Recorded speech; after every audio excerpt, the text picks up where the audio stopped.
అందరికీ నమస్కారం అమ్మ. ఈరోజు మనం తెలుసుకుంటున్న అంశం ఏంటంటే 10th క్లాస్ పబ్లిక్ ఎగ్జామినేషన్ 2025కి సంబంధించి తెలుగుకి సంబంధించి వెరీ ఇంపార్టెంట్ క్వశ్చన్ పేపర్. ఈ క్వశ్చన్ పేపర్ తెలుసుకునే ముందు ఇంకా మన ఛానల్ సబ్స్క్రైబ్ చేసుకుని వాళ్ళు ఏమంటే దయచేసి సబ్స్క్రైబ్ చేసుకొని లైక్ చేసి షేర్ చేసి మీ ఫ్రెండ్స్కు రిలేటివ్స్ సబ్స్క్రైబ్ చేసుకోమని చెప్పండి. నా ఛానల్ని సబ్స్క్రైబ్ చేసుకొని ప్రత్యక్షంగా పరోక్షంగా సపోర్ట్ చేస్తున్న వాళ్ళందరికీ పేరు పేరున ప్రత్యేకమైన హృదయపూర్వక ధన్యవాదాలు. ఇంకా ఆలస్యం చేయకుండా వీడియోలోకి వెళ్ళిపోదాం. ముఖ్యంగా పరీక్ష వచ్చేసి 100 మార్కులకి, సమయం 3 గంటల 15 నిమిషాలు. విభాగం 1లో అవగాహన ప్రతిస్పందనకు సంబంధించి 32 మార్కులు.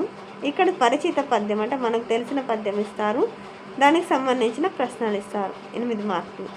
ఒకవేళ మీకు ఇది రాలేదనుకుంటే అమ్మ పై పద్యం ఆధారంగా ప్రశ్న తయారు చేయండి అంటే ఆ 3 ప్రశ్నలు కూడా ఆ పద్యానికి సంబంధించేటివే కదా.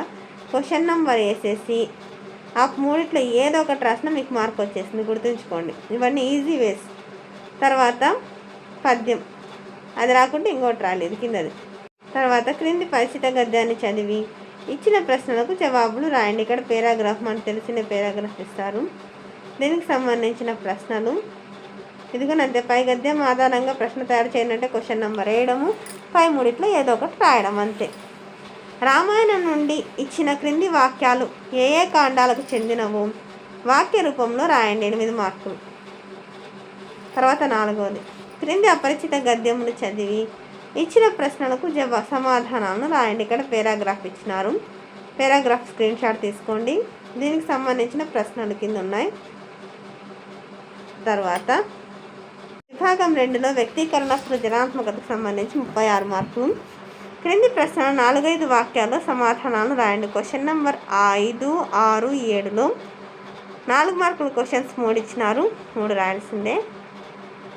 ఈ క్రింది ప్రశ్నలకు 8 నుండి 10 వాక్యాల్లో సమాధానాలను రాయండి. 8లో 2 ఇచ్చినారు, 1 రాయల్లా. 9లో 2 ఇచ్చినారు, 1 రాయల్లా. 10లో 2 ఇచ్చినారు, 1 రాయల్లా. ఇట్లా 3 24. ఇప్పుడు మనం 24 మార్కులు పెద్ద క్వశ్చన్స్ రాసినా కానీ మంచి మార్కులు స్కోర్ చేసుకోవచ్చు. తర్వాత విభాగం 3లో పాఠ్యాంశాలు. ఇక్కడ ఈ వెన్నెల పాల వెల్లెలా ఉన్నట్లున్నది, పాల వెల్లియే అన్నట్లున్నది, ఈ అలంకారము రాయాల. తర్వాత 12వ క్వశ్చన్ నెంబర్లో లఘు గురువును గుర్తించి ఘన విభజన చేయాల. తర్వాత అపహాస్యం అంటే ఏదర్థము, ఎగతాళి. తర్జుమా అంటే అనువాదం. పుష్పాలు అంటే విరులు, కుసుమాలు, సుమాలు. తర్వాత వేదిక. వేదిక అంటే ఏంది, మార్గము, మంచము. తర్వాత గురువము అంటే గర్వము. తర్వాత ముఖము అంటే మోము. మిత్రుడు అంటే స్నేహితుడు, ఆప్తుడు, శ్రేయోభిలాషి. అంబరం అంటే ఆకాశం. తర్వాత గగనం. ఇక్కడ ఆప్షన్స్లో ఆకాశం, తర్వాత ఇది కన్ఫ్యూజ్ ఉంది, వస్త్రం.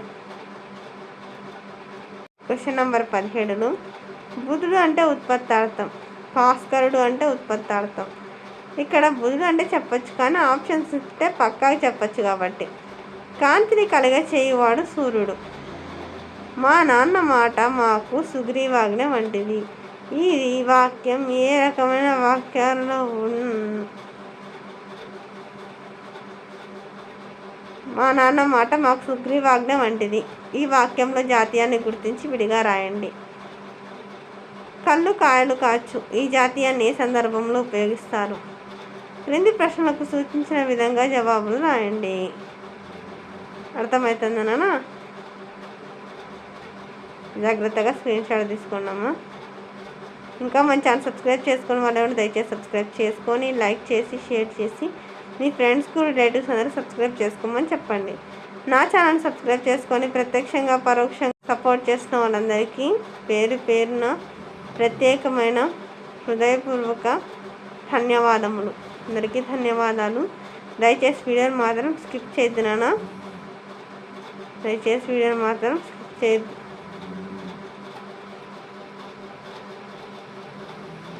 అందరికీ ధన్యవాదం.